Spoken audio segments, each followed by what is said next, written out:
各位觀眾晚上好，歡迎收睇 HKFS 特別節目2026年生肖預測新聞報道。我係吳一言。本節目焦點會落喺今年嘅運勢非常順利嘅生肖之一屬虎嘅市民身上。根據本台整理嘅資料以及玄學推薦顯示，屬於虎嘅人士會喺2026年吉星入命，整體運勢持續向上，事業、人緣、健康均會呈有上升趨勢，財務亦能夠平穩增長。專家指出，本年屬虎嘅人士受到吉星庇佑，心態穩定，行動能力強，適合推動其新發展及擴展人脈。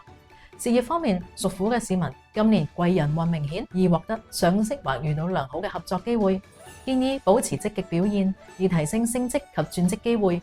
健康方面，整體狀態良好，若能夠維持規律嘅運動及作息，更能夠穩固身心。財務與家庭方面非常順利，收入穩定，市民可以趁勢作長線嘅理財及小額投資，以增強財務安全性。以上係本台為市民整理嘅2026年屬虎嘅年度預測報道。多謝收睇。另外，本台亦有流年飛星嘅節目，敬請期待。喜歡我們創新的運程分享方式，給我點讚分享喲。